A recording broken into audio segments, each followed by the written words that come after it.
Good evening, Chuggalos. Today is day 18 of the Brew Crew podcast Christmas Advent Calendar. And today we have a special one. This is Hoof Brewing Co.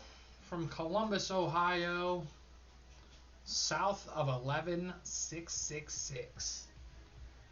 Now, having pulled this up on Untapped, I know I've had this beer before, but what I'm finding out is this is a new iteration, supposedly. South of 11 is different than south of 11666. So they say. The only discernible difference I can see from the south of 11 versus the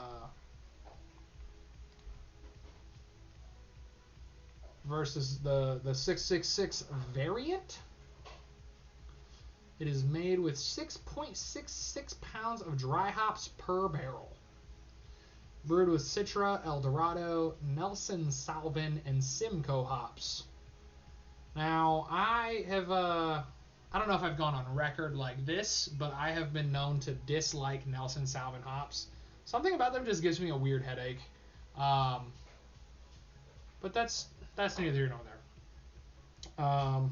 For a little bit extra bookkeeping, I had the South of 11 normal variant, or whatever, if that's what they want to call it, in May of 2021. So it's been a while. But without further ado, let's get into this crack. Now this one is not primed. Holy schmoly. So a little bit on the iPad. It's okay. I got the door open today, so you might see a baby dog or a Bubba dog walk through the house, as they are allowed to do. Yeah, she's hiding back there. But this one here, it's got a little bubble in my nose. That's cool.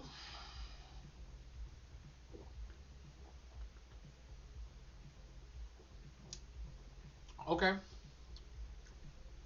Smooth as hell. This is a 10.2% triple IPA. Because it is south of 11, the ABV is south of 11. So that's a funny play on words. I mean, Hoof having been there, it is a very cool spot. And I'm looking down because I'm pulling my phone up to do. I've got quite a handful of reviews to go off,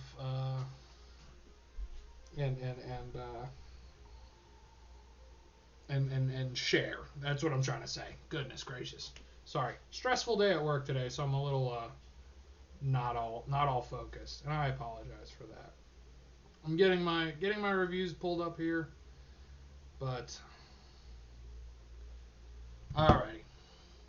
So getting things out of the way, I've got, where is it at? I have to share some previous days reviews. Specifically game day from the Saturday's beer, and I also have to share Sunday's beer, the 17th. That was the good God, how could I have forgotten that beer already? The barrel aged 1050.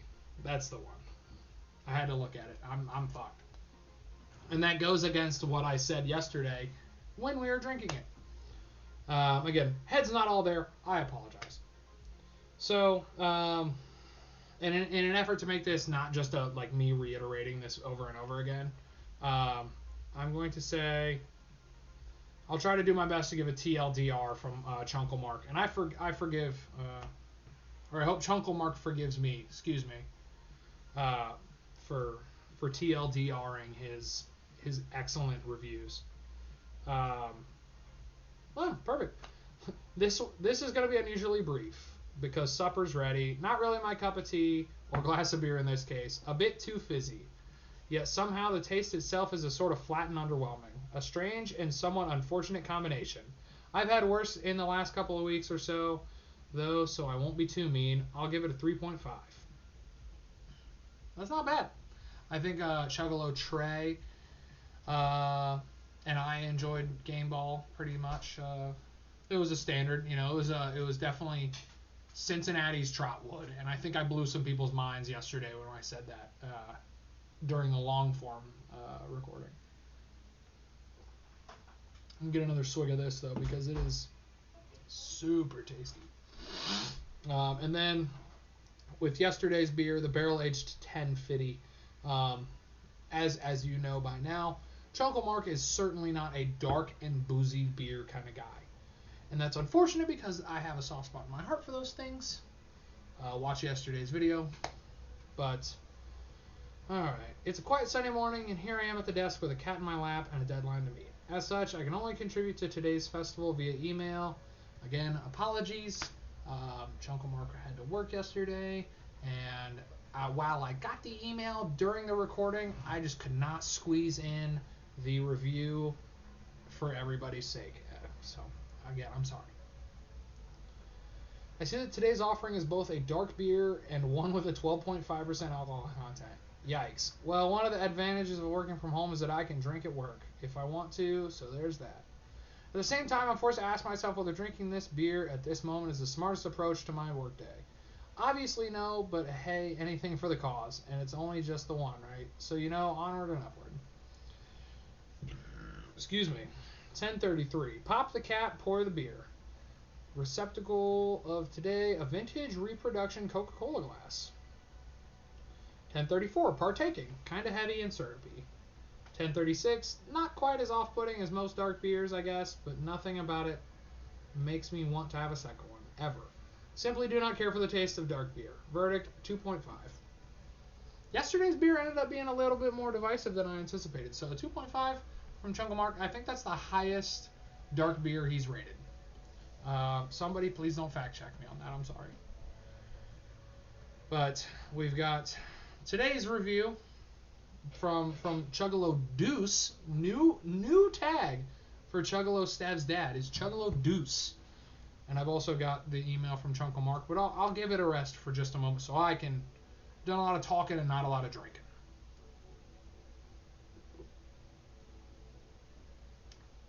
Now this beer is deceptively smooth. It is way not as dank as I anticipated it to be, given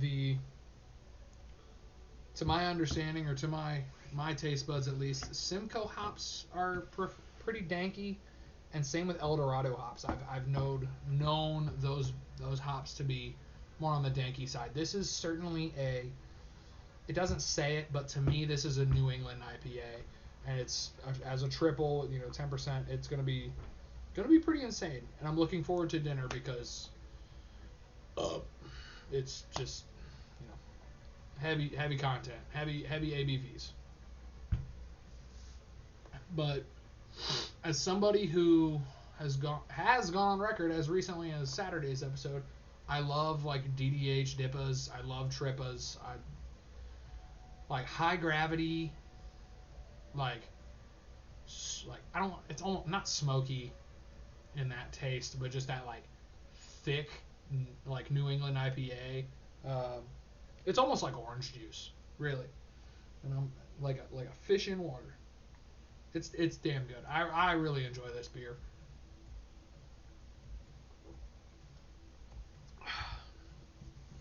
But in order to watch me read things off of my phone again, I'm gonna give you some other people's reviews as well. So starting off with Chugalo Deuce. Hoof Hearted, south of 11, triple Niepa. Oh, I'm curious to where he gets Niepa on here, because it doesn't say, but all my favorite hops in this one. A true to form Niepa. Hazy, funky, juicy, sappy, coming in at 10.2 ABV. Good with a nice meal beer. Couldn't, however, do more than a couple in a sitting. My rating, 3.75. Chuggalo Stepmom, 5 pukey faces, not my cup of tea. Yeah, this is definitely not something Chuggalo Stepmom would enjoy. It is all of the things that she does not appreciate in a beer, and that's most things in a beer for her. All love. It's all love, you know. Then following up quickly with another Chunkle Mark review. Got a lot of praise yesterday for coming up with that, by the way, Chunkle Mark. So be proud of yourself. All right. So this, I see, is a New England IPA. Again, where are you finding this information? Because I'm trying to understand. It does not say it on the can, I promise. But maybe it must have been either the classification that we got in our email when we came up with the list. Maybe that's when that classification came out. Either way, it might be the first one I've ever had. The first time he's had a New England IPA. Okay. The presence of the letters IPA gives me hope that it will be an upturn from yesterday's sludge. Today's drinking glass features Godzilla. And for the uninitiated, Chunkle Mark's partner loves Godzilla. And we love Godzilla too. I've yet to see the new movie, but I've heard excellent things. Alright, today's drinking glass features Godzilla, who's fighting another giant monster I've seen before but can't remember the name of. Its name is on the other glass. But since I can't read Japanese, I remain clueless. Anyway, 520, here we go. Pop, pour, sniff, sip. 21, drink. 522, drink some more. 528, thoughts as I process. This is a new taste for me. It's got a kind of sweet thing going with the hoppiness I crave, regulated to undertaste status. I take my hoppiness where I find it though, so that's fine. 531, verdict. I'll give this one a 4.5. I'm noticing as I write this that it's got a bit of kick, which will help me get through my evening as I continue writing first grade reading lessons. As always, hoppy equal happy. Another excellent review from the wordsmith himself. And that means I am left to give you the score. Now, having found, I fully expected this to be like just a complete, like, I've had this beer before, like, one for one, like, thing.